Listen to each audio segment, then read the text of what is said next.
ahora, Fran, venga, muchas gracias. Bueno, Egunon, buenos días. Enrique luego va a explicar muy bien los entresijos del proyecto y lo vais a entender perfectamente, pero a mí me gustaría explicar por qué, cuándo y cómo llegamos a plantearnos la compra pública innovadora, que es de lo que vamos a hablar hoy, y qué ha sido para nosotros, ¿no? Yo creo que a nadie se le escapa que actualmente, además de las regiones y también de cara a la Unión Europea y también de cara a las posibles relaciones y interrelaciones entre los territorios, las ciudades juegan un papel muy importante. Y cuando hablo de las ciudades, estoy hablando de los municipios, sean pequeños o grandes, porque la verdad es que espero que lo que veáis hoy sea algo que podáis aplicar en cualquier municipio, sea más grande o más pequeño. Hay una realidad. Todos, absolutamente todos, y yo creo que eso es lo que suena por todos lados, territorios, ciudades o capitales, estamos manejándonos en el mundo de la competitividad. En la capacidad de posicionarnos, en la capacidad de trabajar, en la capacidad de desarrollarnos y desarrollar proyectos que hagan que nuestros territorios o nuestras ciudades pues, estén presentes y generen trabajo, actividad económica, empleo y sobre todo calidad de vida para la gente donde andamos. Nosotros en el Ayuntamiento de Bilbao hay una cosa que tenemos bastante clara. Desde luego, como población, no tenemos un peso específico muy grande, pero sí que tenemos una visibilidad que hay que aprovechar. Esa visibilidad a la hora de posicionarse y anclarse necesita una organización fuerte y la organización del Ayuntamiento de Bilbao es pues, el Ayuntamiento de Bilbao. Muchas veces ha habido una tendencia a ir generando colaboraciones con equipos de trabajo especializados, que en este proyecto lo tenemos, pero sobre todo de delegar el desarrollo o el conocimiento de estos procesos y estos proyectos de trabajo. En nuestro caso, el primer objetivo que teníamos con el Brodise y que tenemos con el Brodise es que la propia organización del Ayuntamiento conozca, sea capaz de gestionar y sea capaz de desarrollar procesos como la compra pública innovadora a la que nos vamos a querer enfrentar o como el diálogo competitivo que hemos desarrollado recientemente. Por lo tanto, el primer objetivo para la competitividad de la ciudad, y este es un reflejo claro de este proyecto, es que la organización tiene que ser competitiva y tiene que saber desarrollar este tipo de herramientas. En segundo lugar, el posicionamiento de Bilbao, como el de otros muchos municipios y ciudades a nivel europeo, parte de la base de que todo el mundo habla de la financiabilidad y la capacidad de desarrollar proyectos en base a lo que la Unión Europea está en estos momentos facilitando. Y al final yo creo que todo el mundo estamos rondando lo mismo. Pero a mí me gustaría hacer hincapié en lo que nosotros entendimos que la Unión Europea estaba diciéndonos en relación a los proyectos que querían que se presentaran y por qué creemos nosotros que fue exitoso la presentación de este proyecto frente a los demás que presentaban para poder desarrollar compra pública innovadora, ¿no? En primer lugar, yo creo que es muy importante definir que la Unión Europea está pidiendo que los municipios o los territorios que presenten proyectos europeos, ese concepto de proyecto que traigan esté muy basado, muy fundamentado en la realidad de la ciudad. Y cuando hablo de la realidad de la ciudad es que las personas de la ciudad, las personas que viven y trabajan, porque para nosotros tanto los residentes como la población flotante que vive en la ciudad la entendemos como parte de nuestro día a día, tienen que entender las cosas que desarrollamos. Y una de las cosas y los retos que tenemos para el Brodise, y que es lo que vamos a cometer a lo largo de este año, sobre todo, es que la ciudad entienda el proyecto que queremos desarrollar. Porque la Unión Europea, respecto a los proyectos y su financiabilidad, tiene claro que el ámbito de la participación, las alianzas ciudadanas, o como lo queramos llamar, es un elemento clave. Y nos lo está diciendo, y nos está diciendo claramente, nos está diciendo que tenemos que tener estrategias de ciudad, que tienen que apoyarse los proyectos en estrategias de ciudad y de municipios o de territorios, que tienen que estar entendidas por la ciudadanía, que además tienen que ser apoyadas, etcétera, etcétera. Por lo tanto, en primer lugar, la Unión Europea nos dice participación. En segundo lugar, la Unión Europea evidentemente lo que quiere es competitividad, pero hay un elemento que ha entrado en juego que yo creo que nos da cierta ventaja y es que tiene claro, además de los territorios, tiene claro que las ciudades y los municipios tienen que jugar un papel importante en el desarrollo de la Unión. Y en ese aspecto da un papel a las ciudades directamente, sin perjuicio de que haya administraciones intermediarias que lo que quieren hacer es esa gestión de fondos, pero realmente lo que está provocando es que las ciudades adquieran un papel. Y por último, lo que está planteando la Unión Europea, además de la participación y el concepto de la competitividad de las ciudades, además de los territorios, es que quieren nuevas herramientas. Nuevas herramientas basadas principalmente en que el sector público y el sector privado se entiendan, se sienten, hablen, que lleguen a los acuerdos que tengan que llegar para desarrollar los proyectos y dentro del ámbito de la ley, ¿no? Entonces, en ese concepto de la Unión Europea y en ese concepto de lo que se nos estaban planteando, a nosotros la Unión Europea nos puede influir en dos ámbitos principalmente. Uno, en el ámbito de toda la normativa o las leyes que desarrollen las directivas o las recomendaciones y, por otro lado, en las formas en las que condicionen la obtención de los fondos comunitarios para el desarrollo de los proyectos. Es así como en estos momentos la Unión Europea nos traslada o nos ve, ¿no? Sí que hay escalas de administraciones en nuestro caso, como la administración del Gobierno vasco y la administración central o la administración del Estado, que pueden hacer de intermediarios, pero en este momento una de las cosas que queríamos buscar con el Brodis eran proyectos donde nosotros no tuviésemos que depender de ninguna administración intermedia, porque eso es una ventaja para nosotros de cara a conocer realmente cómo funcionaba la Unión Europea. Recientemente hemos finalizado un proceso dentro de los novedosos que en el desarrollo de proyectos, en este caso de generación de obra pública y en este caso un sistema general, que era para el desarrollo de la nueva Termibus o la nueva estación intermodal de Garellano. Cuando empezamos con este proceso de diálogo competitivo, la verdad es que lo hemos ido adaptando también a nuestras necesidades. Es la primera vez que se desarrollaba en el ámbito de la administración local. Hemos conseguido, creemos, cumplir con los objetivos, pero en paralelo entendíamos que existían otras fórmulas, y otras fórmulas aparecen por la compra pública innovadora, la precompra comercial, como la legislación contractual a nivel estatal ya empieza a incluir esas recomendaciones que la Unión Europea plantea. ¿Por qué? Pues porque al final hay una cosa que suelo decir yo, y no sé si es muy correcto políticamente decirlo, pero sí es verdad que muchas veces lo que ahora ya el marco legal te permite de sentarte con las empresas, de analizar las posibilidades, de buscar socios tecnológicos, de buscar la solución para poder desarrollar tu proyecto o solucionar el problema que tú tienes,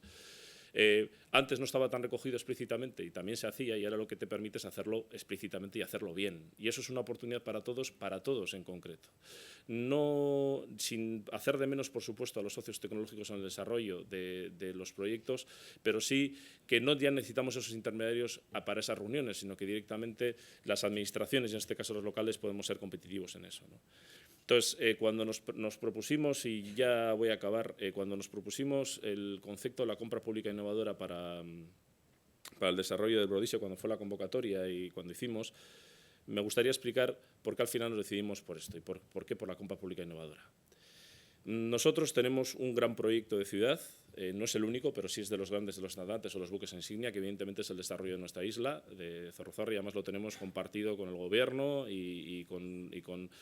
propietarios y agentes privados que quieren desarrollar y que han invertido mucho y que nos consta a todos que están haciendo un esfuerzo tremendo por desarrollar la isla.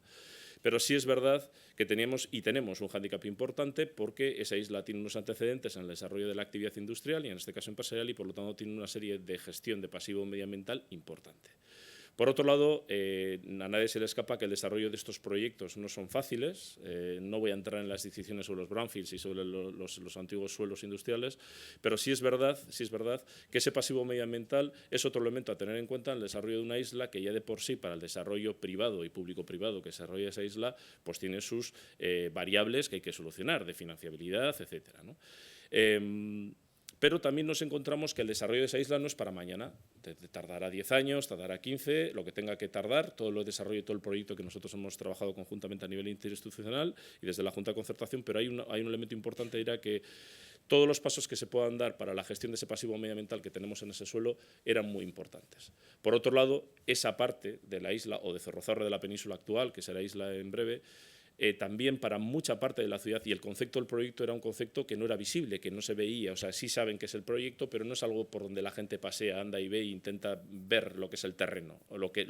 hay allí, ¿no? Entonces, para nosotros había un elemento de socialización del proyecto como ciudad también que era muy importante para que la ciudadanía entendiera, o la gente o el territorio entendiera qué era lo que queríamos hacer allí. Entonces, hasta no empezar a implantar actividades que hicieran que la gente pudiese adecuarse allí, pues perdíamos esa capacidad de socialización o de visibilidad de la isla, fuera parte de todas las comunicaciones que realizamos, ¿no? Entonces, sabíamos que por un lado parte de los suelos gran parte eran públicos y también privados con ese pasivo medioambiental, y que había que buscar de alguna manera posibilidades de usar esos suelos o intentar usar esos suelos remediándolos, pero utilizando caminos diferentes para poder utilizar esos suelos y hacer visible la isla. Y yo pongo un ejemplo que no es el resultado final de lo que queremos hacer, pero yo creo que es gráfico y me vais a entender, que es para lo que de alguna manera acabamos justificando todo el desarrollo del proyecto.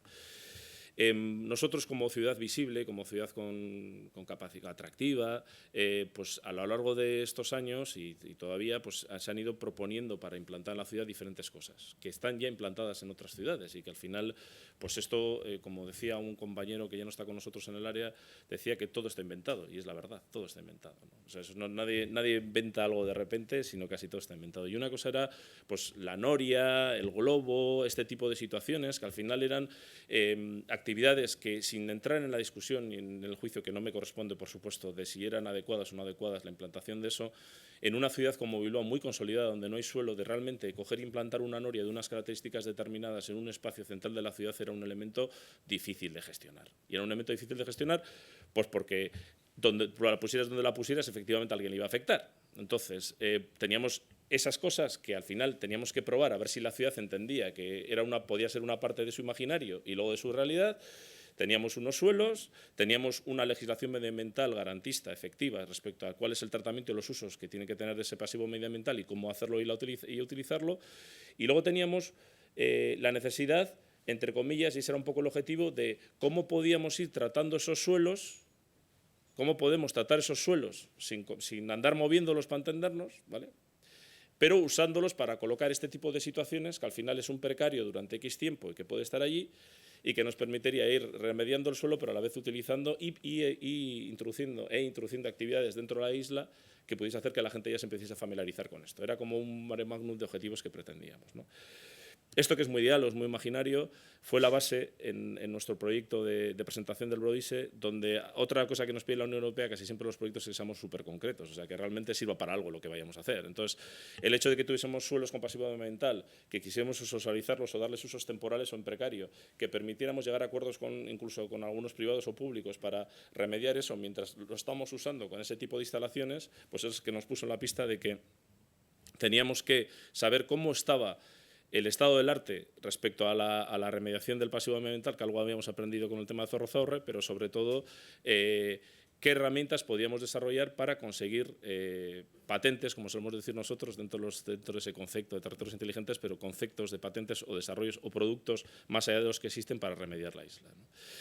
Y ahí es cuando surge el elemento de lo que vais a estar rondando y hablando hoy, es de la compra pública innovadora, que nos permite, es un proceso que nos permite, primero, fomentar la innovación, porque permite que las empresas que participen en el concurso de la compra pública innovadora puedan solicitar e innovarse a nivel interno, puedan generar fondos para poder desarrollarse, lo cual es muy importante para nosotros. En segundo lugar, que nosotros lo que pretendemos es que esas empresas que desarrollen esas patentes se instalen, pues, evidentemente en la isla si es posible, pero si no en otras partes de la ciudad o del territorio de Vizcaya, para generar esa incardinación. Y luego, por otro lado, y también muy importante, era conseguir que tuviésemos un producto que nos permitiese estar en la vanguardia del desarrollo. No os voy a hablar de Alemania, ni de Holanda, ni de Italia, pero vamos a intentarlo, por lo menos estar desde el punto de vista técnico y tecnológico, desarrollar ese producto y desarrollar un proceso nuevo que permitiese a una organización como el Ayuntamiento de Bilbao adquirir experiencia y formarse en un proceso que permitiría desarrollarse para otras cosas y que nos iba a dar un conocimiento, ¿no? Y por todo eso nos presentamos al Brodise, que ahora os presentarán. La compra pública innovadora te permite sentarte con socios tecnológicos, te permite sentarte con responsables y conocedores de los procedimientos jurídicos, también con conocedores de las alianzas con la Unión Europea, pero también con los posibles desarrolladores de productos y también con la empresa privada para desarrollarlo. Por lo tanto, en sí el proceso ya es interesante y en sí ya apostamos por él precisamente por eso.